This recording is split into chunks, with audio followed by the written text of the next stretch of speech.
जब दिल्ली जल रही थी, दिल्ली दंगे में सुलग रही थी, तो इस सूबे का मुख्यमंत्री अपने घर में दुबक के बैठा हुआ था। जब आपको जरूरत पड़ी तब अरविंद केजरीवाल कहीं नजर नहीं आए।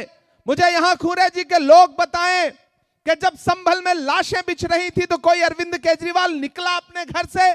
नहीं निकला। कौन निकला? राहुल गांधी चल करके वहां गए उन लाशों का हिसाब पूछने के लिए सरकार से। केजरीवाल ने कर डाला दिल्ली का बंटा धार, कहां बैठा है चौकीदार, कहां सोया है पलटी मां। सिर्फ खंजर ही नहीं आंखों में पानी चाहिए, सिर्फ खंजर ही नहीं आंखों में पानी चाहिए। ऐ खुदा दुश्मन भी मुझको खानदानी चाहिए। और आम आदमी पार्टी वालों, सिर्फ कब्रों की जमीनें देके मत बहलाइए। राजधानी दी थी हमने, राजधानी चाहिए। आने वाली 5 तारीख को आपको घरों से बाहर निकलना है और न सिर्फ कृष्णा नगर के मुस्तकबिल का फैसला करना है, बल्कि दिल्ली के भी मुस्तकबिल का फैसला करना है। मैं पहली बार आपके बीच में आया हूं। यहां बड़ी तादाद में नई नस्लें हैं, मेरी माएं बहनें हैं, बुजुर्ग हैं, और उन घरों तक भी मेरी आवाज पहुंच रही है जहां माएं बहनें मुझे सुन रही हैं। मैं आपका अपना हूं, आपका बेटा हूं, आपका भाई हूं। आपके लिए सड़क से संसद तक लड़ता रहता हूं, बोलता रहता हूं। मैं डरा नहीं, मैं झुका नहीं, कहीं छुप छुपा के खड़ा नहीं। जो डटे हुए हैं महाज पर, मुझे उन सफों में तलाश कर। एक मुश्किल वक्त में जब आवाजों पर पाबंदी हो, सोचने पर पाबंदी हो, बोलने पर पाबंदी हो, अगर ऐसे वक्त में भी हाकिम की आंख से आंख मिला करके हम लोग बोल पा रहे हैं तो आपकी दुआओं के भरोसे बोल रहे हैं। मैं आज गुरचरण जी के लिए आपके सामने दामन फैला करके वोट मांगने आया हूं। साथियों, पिछले 10 साल से आपने एक साहब को मौका दिया और जब इस बार उन पे एलिगेशंस लगे, आपने सवाल पूछना शुरू किया तो उन्होंने अपने बेटे को आपके बीच में उतार दिया। मुझे यहां आने पे पता चला कि उनके बेटे का नाम विकास है, तो मुझे लगा मोदी जी जो विकास लाने का दावा कर रहे थे ये वही वाला विकास है। 10 साल में कुछ काम नहीं किया। मैं इन सड़कों पे चल के आ रहा हूं, सड़कों की हालत ऐसी है कि गड्ढे में सड़क है या सड़क में गड्ढा है, आप अंदाजा नहीं लगा सकते।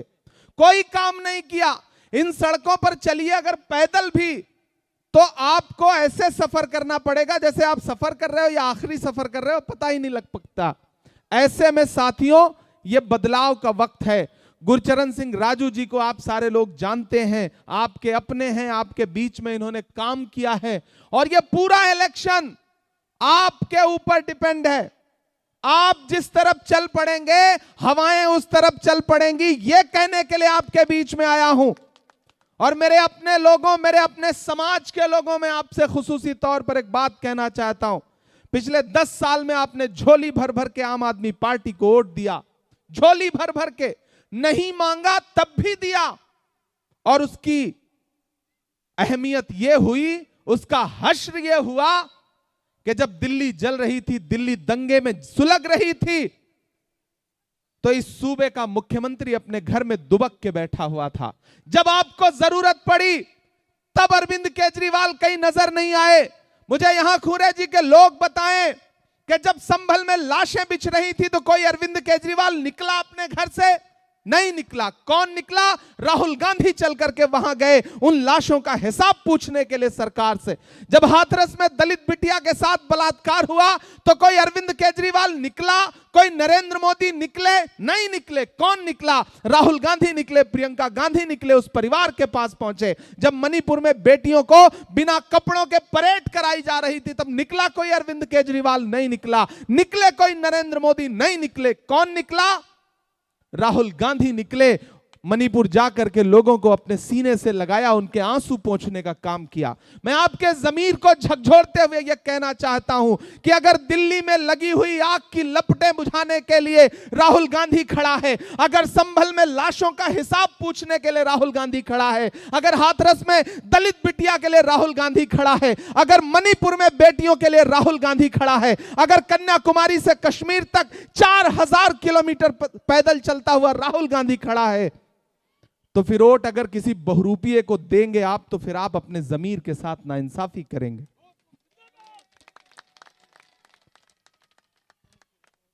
चरागों के सफर में दबदबा हो आंधियों का, तो फिर अंजाम जुल्मत के सिवा कुछ भी नहीं होगा। ये दुनिया नफरतों के आखिरी स्टेज पर है, इलाज इसका मोहब्बत के सिवा कुछ भी नहीं होगा। 4000 किलोमीटर एक इंसान 4000 किलोमीटर पैदल चला, एक नारा लगाता हुआ, नफरत छोड़ो भारत जोड़ो। मुझे बताओ कुरेजी वालों कि इस देश में नफरत का सबसे ज्यादा शिकार कौन है? हम हैं, आप हैं, ये हैं, ये पहनावा है, हमारा आपका पहनावा है कि नहीं नफरत का शिकार? जब देश का प्रधानमंत्री कपड़े देखकर पहचानने के नारे लगाता हो तो नफरत का शिकार सबसे ज्यादा हम हैं, ये हैं, आप हैं। तो अगर नफरत कम होगी तो सबसे ज्यादा सुकून किसे मिलेगा? हमको मिलेगा, आपको मिलेगा। बताओ इस मुल्क में नफरत के खिलाफ लड़ाई कौन लड़ रहा है? याद करो 2013 का वो दिन जब जंतर मंतर पर और रामलीला में एक बुजुर्ग इंसान भ्रष्टाचार के खिलाफ लोकपाल लोकपाल का नारा लगाते हुए बैठे थे। सबको बहुत अच्छा लगा था, पूरे देश को उम्मीदें जागी थी, लेकिन किसी को बाद में अंदाजा हुआ कि जो वहां पानी पिलाने वाले लोग थे, जो उस आंदोलन को पीछे से बैकअप देने वाले लोग थे, वो आरएसएस के लोग थे, वो भाजपा के लोग थे। आज बताइए पूरे देश में मैं तो जाके पूछ रहा हूं कि भारत मां की आंख के तारे कहां गए, आरएसएस के राज दुलारे कहां गए? अच्छे दिनों की तरह उन्हें भी खोज रहा, कोई बताए अन्ना हजारे कहां गए? गायब हो गए। सूबे को अरविंद केजरीवाल को सौंप करके और दिल्ली को नरेंद्र मोदी को सौंप करके अन्ना हजारे भी गायब, सारा आंदोलन भी गायब। ना अब कोई लोकपाल की चर्चा करता है। अगर नरेंद्र मोदी बड़े वाले हैं तो अरविंद केजरीवाल उनके छोटे वाले रिचार्ज हैं। इसलिए अपने दिमाग से मुगालता निकाल दीजिए कि वो आपके हमदर्द हैं। अगर आपके हमदर्द होते तो आपके मुद्दों पर साथ खड़े नजर आते। यहां मेरी माएं बहनें बैठी हैं, याद करो गुजरात में जब बिल्किस के बलात्कार करने वालों को भाजपा की सरकार ने रिहा किया और मीडिया के साथियों ने दिल्ली के उप मुख्यमंत्री मनीष सिसोदिया से पूछा कि बिल्किस के बलात्कारियों पर कुछ बोलिएगा, तो उन्होंने माइक ऐसे सामने से हटा के कहा कि छोड़िए, ऐसे सवाल मत पूछिए। मुझे बताओ कि जब कोरोना के समय में इसी दिल्ली में मुख्यमंत्री के यहां से जो नोटिफिकेशन जारी होता था, जो बुलेटिन जारी होता था, उसमें मरकज दिल्ली के लिए अलग से जो बदनाम करने की कोशिशें की गई हैं, उसको माफ करने लायक नहीं है। मैं आपके जमीर को झकझोर के ये बात कह रहा हूं। गुरचरण जी आपके अपने हैं, आपके बीच में रहते हैं। एक तरफ बग्गा जी को आपने 10 साल मौका दिया, अब मैं आपके सामने यह कहने आया हूं कि एक बार गुरचरण सिंह जी को मौका दीजिए। मैं अपने अकलियत के साथियों से कहना चाहता हूं, और उसमें सरदार भाई भी हैं, मुस्लिम समाज के भी लोग हैं। मैं दोनों साथियों से कहना चाहता हूं और खास तौर से अपने सरदार भाइयों से कहना चाहता हूं कि याद करिए 2013 और 14 का वो दिन जब इस देश के सबसे शानदार प्रधानमंत्री डॉक्टर मनमोहन सिंह साहब के बारे में यही अरविंद केजरीवाल, यही आम आदमी पार्टी के लोग क्या क्या कहा करते थे। आज डॉक्टर मनमोहन सिंह साहब जब इस दुनिया से चले गए, तब उनकी अहमियत का एहसास पूरे देश को हुआ। तब पता चला कि वो सरदार कितना असरदार था। आज अरविंद केजरीवाल भी उनके लिए बोल रहे हैं, आज आतिशी जी भी बोल रही हैं। लेकिन मुझे बताओ सरदार समाज के लोगों, सिख समाज के लोगों, कि इन्हीं अरविंद केजरीवाल ने डॉक्टर मनमोहन सिंह साहब के बारे में क्या क्या भला बुरा नहीं बोला, शीला दीक्षित जी के बारे में क्या क्या भला बुरा नहीं बोला। तो आज तो आपके जमीर को मैं झकझोरते हुए कहता हूं कि अगर डॉक्टर मनमोहन सिंह साहब की नेकी और उनकी भलाई का जरा भी एहसास है तो इस चुनाव में खड़े हो जाइए गुरचरण सिंह के साथ। एक भी वोट अगर आपने आम आदमी पार्टी को दिया तो ऊपर बैठी हुई शीला दीक्षित जी की रूह और डॉक्टर मनमोहन सिंह साहब की रूह को तकलीफ होगी। यह बात मैं आपसे कहना चाहता हूं। और साथियों, अब जब आम आदमी पार्टी के लोग आपके बीच में आए तो आप उनसे कहिएगा कि किसी भी मौलवी से या के साधु से न छूटेगा, मदारी के किसी करतब से, जादू से न छूटेगा। सफाई कर रहे हो तो जरा दामन की भी कर लो, हमारे खून का धब्बा है, झाड़ू से न छूटेगा। ये जो हाथ का पंजा है ना, याद करो इस बात को, और सिर्फ एक बात याद रखो, एक शख्स है जिसका नाम राहुल गांधी है। मैं उसका सिपाही बन के आपके बीच में आया हूं। मैं चला हूं उस इंसान के साथ 4000 किलोमीटर पैदल, मैंने देखे हैं उसके पांव के छाले। मुझसे मीडिया के साथी कहते थे इमरान साहब आप तो शायर हैं, आप राहुल गांधी के साथ चल रहे हैं, क्या कहेंगे? तब मैं कहता था कि जो हर जालिम से टकराएगी वो आंधी बनाऊंगा, नए अंग्रेज आए हैं नया गांधी बनाऊंगा।